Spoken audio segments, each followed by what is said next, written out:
Hello How you doing, there. Noah? Well, it's afternoon my time. Nice to see you again. Oh yeah, you guys, aren't you? Yeah. Yep, down here in Do Tennessee. you know we've debated before, but I can't was. But anyway, nice to see you again. I don't think we've debated Okay, before, so actually. recognize you. I've been on here for a while, We, but we did something. Anyway, do anyway, you let's want to see. kick off with your argument? So just remind our viewers, Israel was justified in launching the June 1967 war. So, do Okay, you want to I kick will off with then. that? So to begin with, the point I'm making here when I put this resolution out there was that the actual launching of the 1967 war, as in the preemptive strike that began this what we call the Six-Day War by Israel, was justified. So I'm not here to defend like their annexation of the Golan Heights or something like that. I'm here to defend the fact that they had a legitimate justification in launching the war. So just to be clear on that point, I'm not saying that Israel's justified in everything they did in the war. But there are two concerns when we're talking about the beginning of the war, as in like Okay. the just reason to begin the war. The first is, does Israel have a moral claim to launch a preemptive strike? And the second, does Israel have a factual claim to launch a preemptive strike? Now, to begin with, I'm going to go through those in order because I think we can establish pretty clearly that there is a international moral claim, a legal ability to launch a preemptive strike in international law. That's under UN Article 51, when it just says that if you have an armed attack against your state, that you have a right to use force to defend yourself. And pretty clearly under international law, according to a number of international scholars, it's clear that that right extends not only to just defense in the case of an actual armed conflict that is started by the other party, but also a right of preemptive self-defense. And I can pull up some citations on that if you're interested. But so I don't. Or do you want to contest that Israel had no moral right to launch a preemptive strike? Well, we're not discussing moral, talking legality. I mean, you've just cited Resolution 51, the right to respond to an armed attack. So, can you please tell me what armed attack they were responding to, Okay, yeah, please? that's what I'm going to get into with the factual claim. Now, to start out with, Egypt was planning an Mm. attack on Israel. And this is clear because according to Michael B. Oren, who wrote pretty much the definitive book on the Six-Day War, and I'm finding the exact point where you're saying. So, on May 27th, 1967, Egypt was planning an attack on Israel. Like they were down to attack Israel. And what's pretty clear from like the actual record of the events was that the only thing preventing Egypt from launching the attack on May 27th, 1967 at dawn was the lack of Soviet authorization at the time. So 45 minutes before Egypt's about to launch this attack, they call up the Soviet Union, and the Soviet Union says, no, we're not going to back you up in this attack. Like they were ready to just go straight up through Israel, launch their tanks, launch their planes, and just destroy the entire Israeli army. But the only thing that stopped them from doing that was, No, just no. Do you have any other sources apart from Michael Oren's book? Any other claims about that? What I you've just presume said, that would be please. sufficient, but I can look it up. Well, Michael Oren is, as you know, he was the Israeli ambassador, wasn't he? Regard that as a bit of a biased view. But anyway, I'm just asking the question: do you have any documentation to back that up at all? Well, it's pretty clear. Just look up Operation Dawn. Okay, okay. I think the short answer is no, you don't. So carry on. Yeah. Okay. Ooh, okay, but I do actually. I didn't have sources outside of this going into this debate. Like I did not write up all the sources on my little Google Doc that says Egypt was planning on doing this based on all these other sources. First of all, Michael B. Oren is a credible source on this because of the fact that he did write what's pretty much considered the standard, like the academic standard on the 6 Day War in his book 6 Days of War, June 1967, and the Making of the Modern Middle East. But there's also pretty clear evidence from other sources. Like, he did not just make up, an Egyptian attack. So what are those other sources? Let me pull some up.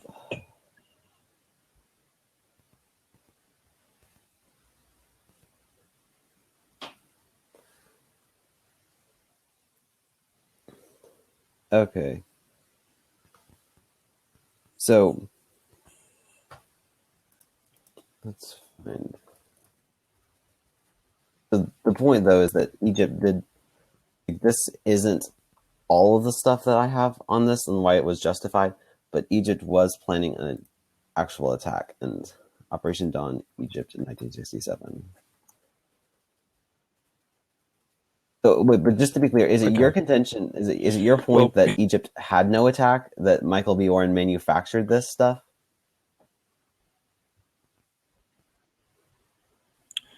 Okay. And that Egypt has had no intention to attack. Yes, it is. And unlike you, I have State Department documentation to prove that. If I can refer to a meeting that took place. Right, okay.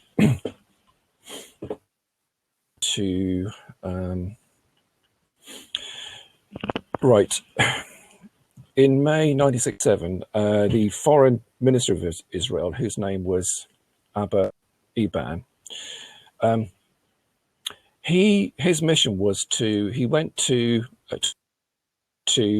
try to convince, that's LBJ, that Egypt was about to attack them. And Johnson asked, so the US Secretary of Defense at the time was McNamara. He asked him to look into this. Now, McNamara obviously had to use the CIA's and the intelligence, the CIA came back, and I can give you a quote of what they said. Right. The CIA report clearly confirmed, and this is their quote, no basis for Eban's claim of Egypt's intention to attack. The CIA report goes on to state that Egypt putting pressure on Israel, short of invading, in order to deter any against its ally, Syria. Egyptian forces deployed for defense, not attack. That is the conclusion of the CIA's assessment. And I think we need to just clarify to our viewers just some background on this. As you probably know, there had been some Syria and Israel. Well, there've been tensions for years, but the Egyptians were given intelligence that Israel was about to attack Syria. So Egypt mobilized its army. First of all, they asked the Secretary General of the United Nations, U Tant, to remove the UN peacekeeping force, the UNEF, which is the United Nations Emergency Force, from Egyptian territory in the Sinai. And then they mobilized their army.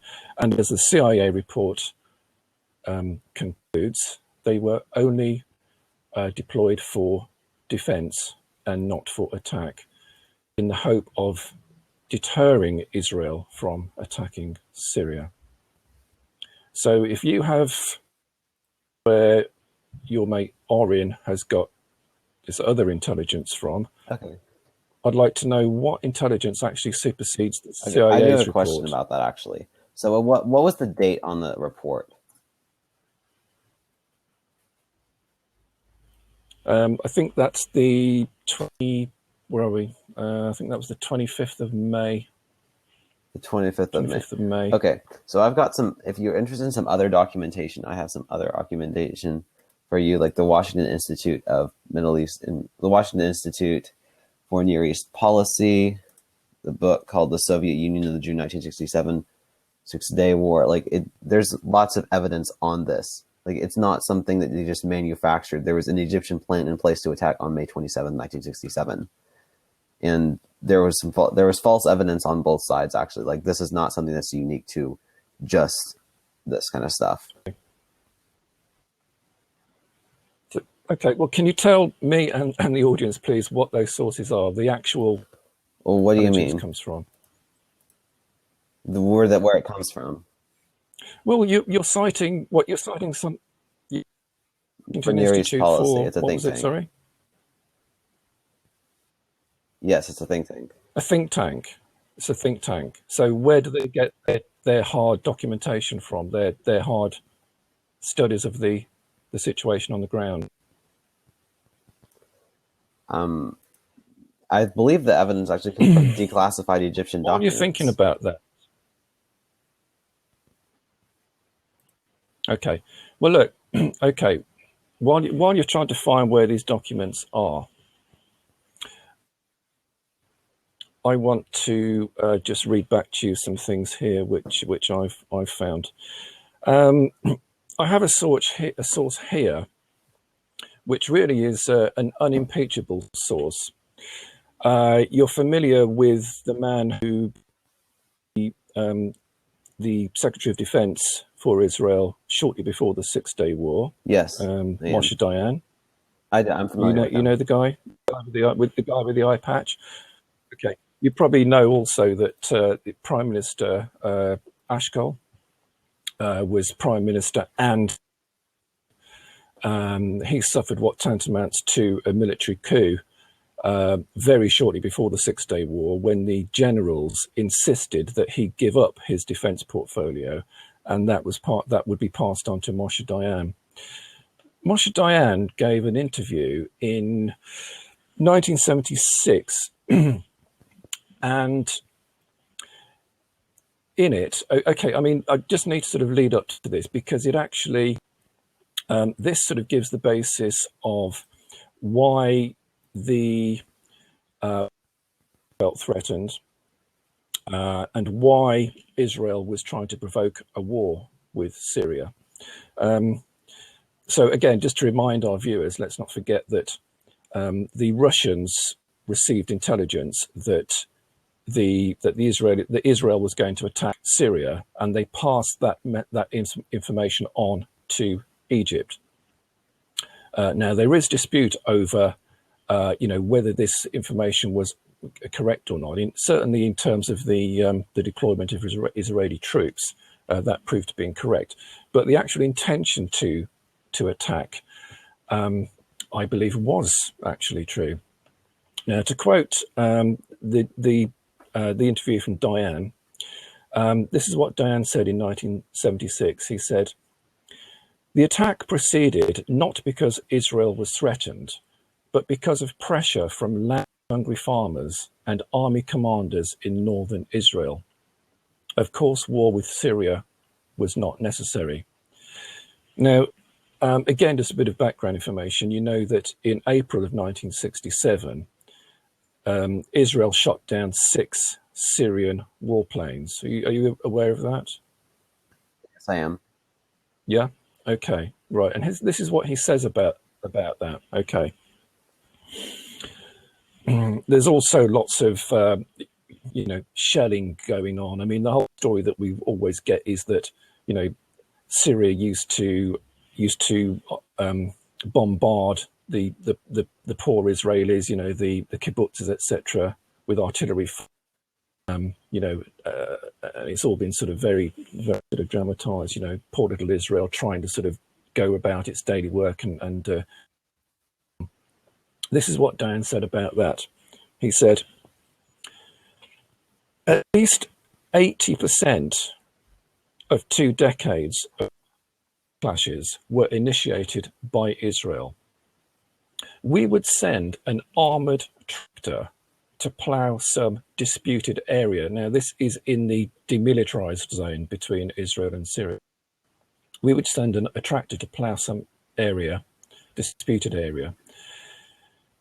And we knew in advance that the Syrians would start. If they didn't shoot, we would tell the tractor to advance further until in the end the Syrians get annoyed and shoot. And then we would use artillery and later the Air Force. That's how it was. Just another quick quote before we go on, while I've got this here Yes. Noah. This is an address by Prime Minister Begin in 1982, Defence College. And this is what he says. He says, in June of 1967, we again had a choice. The Egyptian army concentrations in the Sinai approaches do not prove that Nasser was really about to attack us. We must be honest with ourselves. We decided to attack him. Yeah, that's definitely true. They decided to attack. I'm just saying that they're justified in the attack. And before I go on with more of that, I think what I didn't get to initially was the actual story of the war and like what happened up to the war. So I'm going to quickly go with that if that's okay with you. Yeah, but just hang on a second. No, you were going to provide and the audience with firm evidence of Egypt to attack, and you haven't done that. Okay, yeah, I'm going to get into that. Let me just quickly go over the circumstances before the war and why that actually happened. So to begin with, you had United Nations emergency forces in the Sinai Peninsula of Egypt. And the reason was because of the 1956 war, basically. So Egypt decides to remove those United Nations emergency forces from Sinai, so they're no longer monitoring that peninsula, and they're no longer monitoring the Strait of Tiran. So they're out of there, which is suspicious in and of itself. But then what you have is they move a ton of forces, thousands of forces, into the Sinai Peninsula to Israel's border. Now, the real instigator for that was the Israeli Air Force and the Israeli military moving towards Syria. The reason for them moving towards Syria was because Syria was sheltering terrorists who were using that platform to attack Israel. So that's the reason why there was this whole Syria issue. Hang on, just hang on. Whoa, just who are these terrorists, please, Noah? I don't know who the terrorists were, besides the fact that they were like Palestinians or Syrians. Hang on, referring to are Palestinian Fedayeen, okay? They are uniformed commandos by Syria, trained by Syria, okay? They are refugees. They are trying to claim back their own lands, their own homes. They attack Israeli on their ground, okay? I'm sorry, but that does not make them terrorists. Well, even if that's true, that hardly makes their violence justified. So, anyway, So what has that got to do with? Okay, carry on and make your point. Okay, the point why that's relevant is that you have these actual attacks happening in northern Israel. Israel moves forces to Syria. That causes Nasser to move forces to Israel. And so what they're doing there is Nasser's there in Israel. And so he's mad at Israel. So what he does then is, in the face of Israeli arguments, in the face of Israeli declarations that if he closes the Strait of Tiran, it's considered an act of war, Nasser decides to close the Strait of Tiran to Israeli shipping. And that was the real key bit. Okay, so now, now what you have is a bunch of Egyptian forces closing the Strait of Tiran to Israeli shipping, like preventing the free movement of goods. And you have all these forces in the Sinai Peninsula lined up, ready to at least threaten Israel. Then they go and they do something like they put all their forces of multiple nations, including Jordan and Syria and Egypt, under one command. So they're like one military command. So these aren't good signs for Israeli security. So even if you reject the point of like Egypt actually planning an attack, it's pretty clear that Egypt was doing things that were very threatening to Israel. it was a very big threat to Israel. So even if at the time of June 5th, 1967, they weren't planning an attack within the next few, let's say, days or weeks, they were doing things that would very much indicate they were threatening and trying to prepare for an attack on Israel.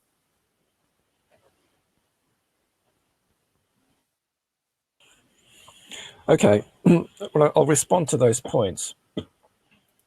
The Fedayeen attacks, that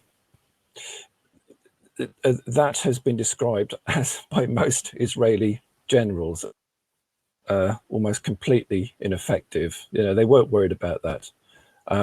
As point two, as I indicated in the quote by Moshe Dayan, it was about a land grab, Israel, and that is why they provoked clashes on the border.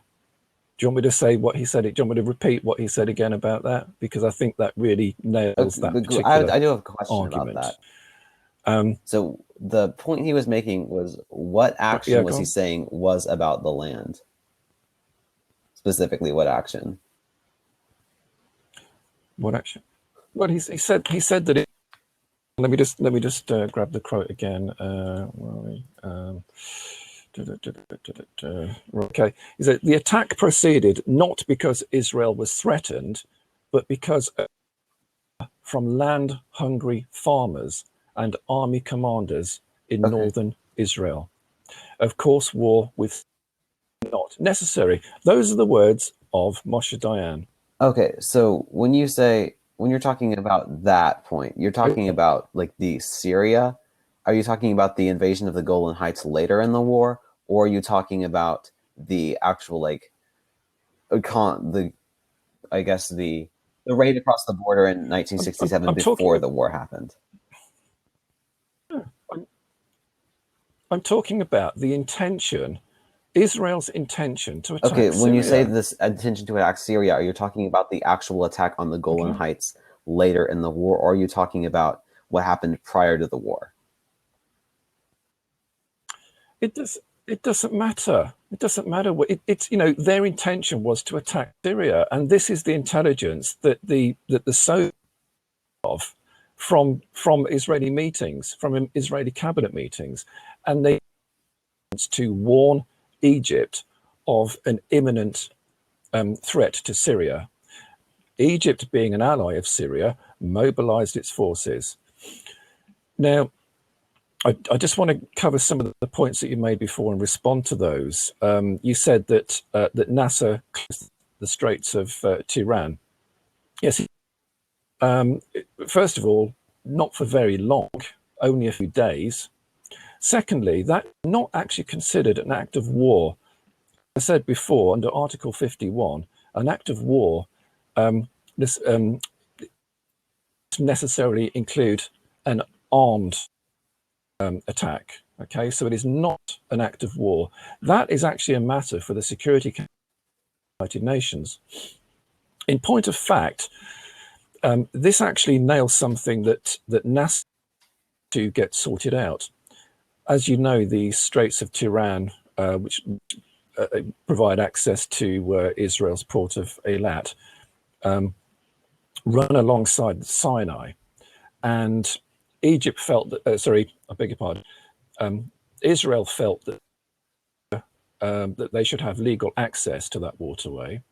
Egypt disagreed, and in fact, Nasser actually said to the UN, he said this to the International Court of Justice. Let's thrash this out. Let's see whether Israel does actually have legal right of passage through there. Israel used this, though. They used it as a kind of oh dear, our poor little Israel. Oh look, we're cut off. We can't get anything through our southern port. They didn't actually bring an awful lot of stuff through that particular shipping lane.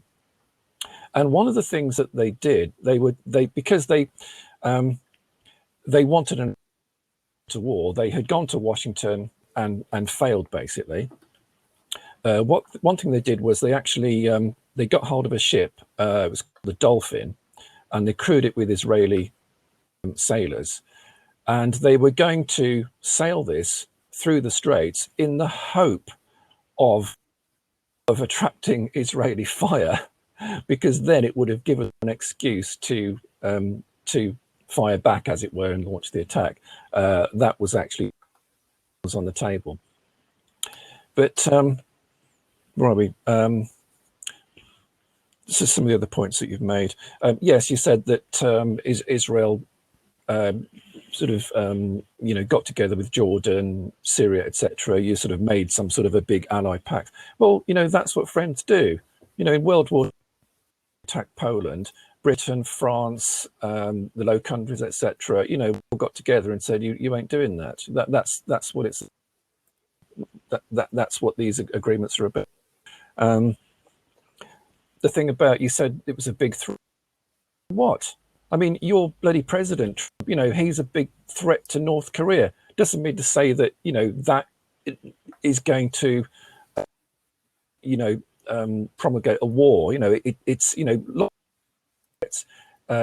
If that's perceived as a threat, well, that's their problem. What is important is what is actually happening on the ground. And on that point, I just wanted to go back a little bit onto the attack. I was telling you about the guy with the CIA. Where are we?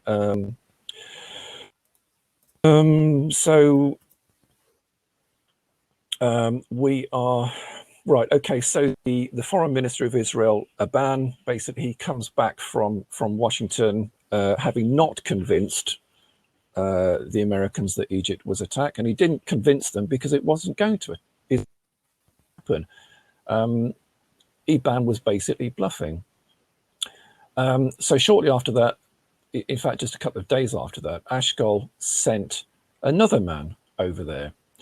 And this guy is a chap called Meir Amit, who at the time was head of Israeli Mossad.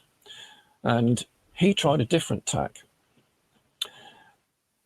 In fact, it says here, Amit actually concedes that Egypt was not about to attack. He actually told Secretary Robert McNamara, he said there were no differences between the US and Israelis on the military intelligence picture or interpretation. In other words, Amit knew full well that the CIA's assessment of no Egyptian attack, that there was no Egyptian attack, and he agreed. Okay, do you remember I talked about the CIA analysis saying that the Egyptians are not going to attack? So here we have Meir Amit agreeing, saying that the Israeli intelligence is between themselves and Washington, and so they're saying, yes, we agree. There is Egypt does not intend to attack. So what he actually does is he simply tells President Johnson that Israel will attack and asks what the US will do.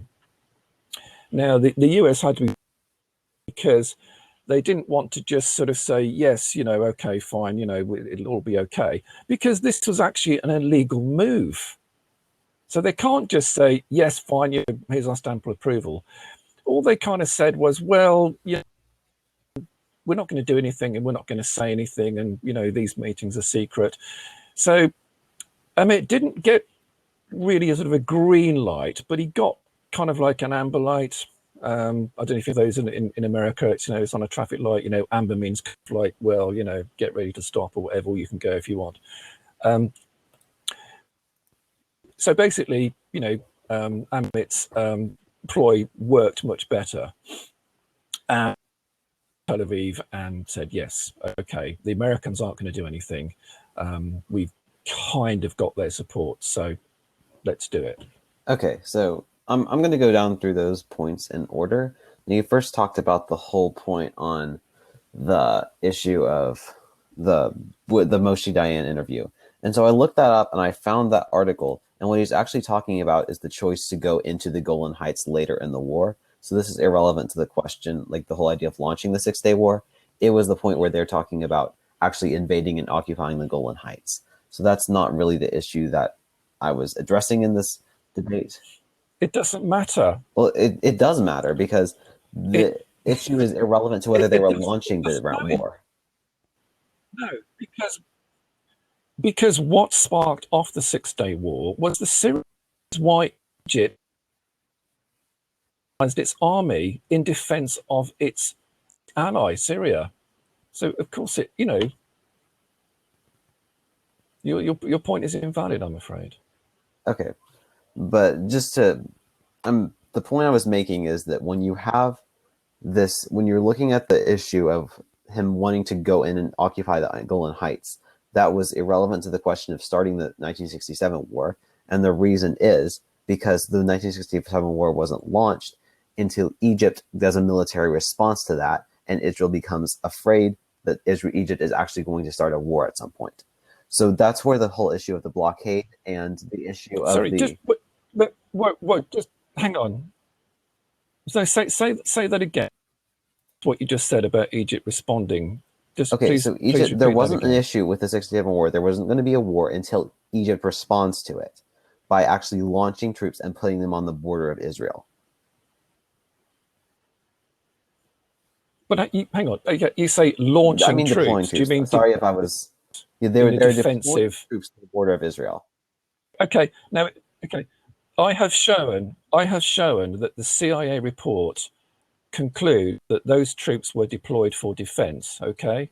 Okay, So please don't try and mislead our viewers to say that that was some sort of an I was attack, getting because to it that wasn't an actually, and I attack. will get to it in just a minute. Starting with the issue of the blockade. Now, you went on to say that blockades aren't an act of war. Now, according to international scholars, and I can link some articles about this, actually blockades are an act of war, and they can be considered as such. Especially when Israel sends out an ultimatum to Egypt years before the war, saying if you ever blockade the strait, then you will. That's an act of war. We consider that an act of war. So this is not like something that they just made up. It's That is not that. No, that doesn't matter. Israel can say whatever it likes. They can say, if you do this, we'll consider that an act of war. What matters is how the yeah, and I have actually UN stuff I can talk about Resolution this. 51. There's more Yes, stuff that there and is it involved here. clearly states that it must be an armed attack. It is a matter for the Security Council to sort out. Okay, well, international law does It is regard not blockades legal. as It is legal to launch an armed attack against a blockade like that. If it was, then by China and all sorts of things, wouldn't they? Because it does all the time. okay, but it is illegal under international law to blockade a nation, and it can be considered an act of war. I'm not saying that in and of itself is No, no, just hang on. No, you just said it can be considered an act of war. Is it considered an act of war under the UN Article 51? not necessarily, but It's, okay, well, it's no good. I'm sorry, no, but it's no good just saying it can be considered, because that's ridiculous. Because one country considers it, another country considers it. That's nonsense. Israel signed up to the Charter of the United Nations, okay, and Article 51 clearly makes the point about what you can do and what you can't do if you are blockaded, and what the resolution is. No good just saying it can be. okay, Article 51 doesn't say anything explicitly blockades. The point I'm making is that international law can consider, it says that blockades are illegal, and in some cases they can be considered an act of war. In combination with the other problems that were happening, it made a very sufficient threat, which was where you got into your second point about the whole idea of the military alliance. Now, the problem is military alliances like this aren't really something that you do just in peacetime. Like, you don't just put all your troops under one command in peacetime. Like, even NATO doesn't have that structure. This is something that you're only going to do if you really think there's some kind of threat and you're planning on an attack or planning on some kind of massive defensive operation. And that wasn't something the Arab states. No, that's nonsense. No. Listen, that's simply your opinion. That is just your opinion. Okay, you can't say they're all under one command. That means they're going to attack. You might think that. That's not. I'm sorry. That's not an argument. And the point that you just made about a block can be considered an act of war in, you think you said, in certain instances. Yes, those instances are if it is an armed attack. Okay, so the point though is that Egypt had this whole system, this whole military command worked out with the other states in the region. They put all their troops under one command, and they're like, this doesn't mean we're planning on a war. That doesn't match up. Like, if you're going to put all your troops under one command, that's not something that you do normally. And it's not something that you do even in massive alliances like the Warsaw Pact or NATO. That's just not something that happens. Like, right now, that is not something that you do. It doesn't matter. It doesn't matter, Noah. It does not prove intending to attack. And what disproves their intention to attack is the CIA's report. Okay. So that's actually what I was about to get to. Which was not just the CIA's report, Mossad's as well. Okay. Okay. That was about they what both concluded Egypt was not planning to attack. Okay. So I'm actually about to address that. Now, I let you do your entire argument, so please let me do mine. So I looked up, so Egypt was planning an attack on May 27th, and the thing that stopped them was the lack of Soviet authorization. I looked up the source on which I initially got this from, and it actually cites papers that are done that I unfortunately cannot read because they're written in Arabic, it appears. But like it comes from, he actually cites like Soviet and Egyptian declassified documents here. So that's like something that was going to happen. That's not the crux of my case, though. I'm just pointing out Egypt had in place a plan, and they are about to execute it on May 27th, 1967. The point I was making about the sufficient threat which enabled Israel to actually attack and defend themselves was the issue of the fact that Egypt and the other Arab states formed an alliance against them, put troops under a command, and were massing on their borders. They closed the Strait of Tyre to shipping, ejected the UN emergency forces, and even if there was not a planned attack within the next few days or weeks, it's not too hard to go from right there to attack formation and attack and destroy the Israeli state.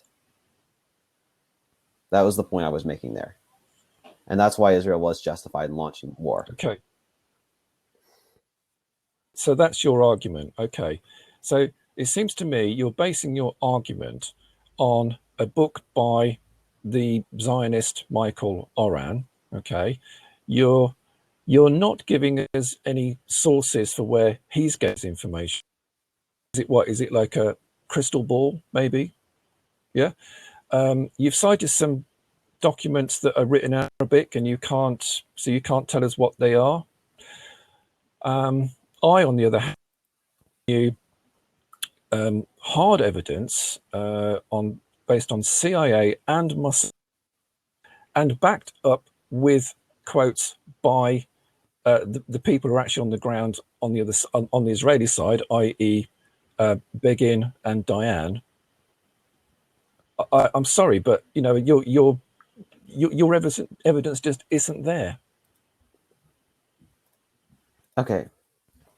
So to begin with, one part of my argument, which is the part you focused on the most, but it's independent of the other argument, was based on Michael B. Oren, who is an internationally recognized expert on the Six-Day War.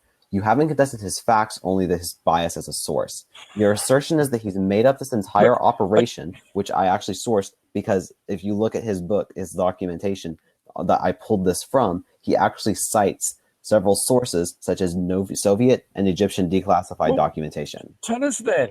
Tell us. Look, Noah, if you're an expert on history, you have this kind of insight into like everything went on. You have to go to the archives and you have to access documents, and you have to check those documents. You have to verify them, authenticate them, and you write your history from there. Now, I don't care who this Oren chap is. I don't care if he's got two heads, if he's the most world. he has to use the same documentation that you or I would have to do. We have to find those sources. You're not giving us what those sources are. You're just a Soviet thing. What are they? Okay, so the actual source are Soviet and Egyptian declassified documents. I don't know how many times I have to say that, but let's just drop that for now because we only have like 5 minutes left. I'm not going to bring that up Okay, no, again. no. Well, can you tell us? You say Soviet documents. I mean, what are they? I mean, I've actually given you quotes from Okay, side report. What or put a link underneath here to it afterwards if you want. But we need, I'm interested. okay, but let's the point I was making stands independently of this point. Based on the facts that I think we both agree, like the whole point about the blockade of the Strait of Tiran, which definitely happened, the Egyptian movement of fruit troops into the Sinai. Let's go on to the putting of troops under one military command, to the Yes. ejection of the UN emergency forces from Sinai. All that stuff stands. And the point I'm making is that that constitutes the actual intention behind that was clearly to intimidate Israel and to force them into some kind of response. And even if they weren't planning an attack in the month of even June or July, there was definitely the forces there that constituted a sufficient threat for Israel to move into a defensive posture, attack, begin the war on their terms so that they were better prepared to defend themselves than otherwise.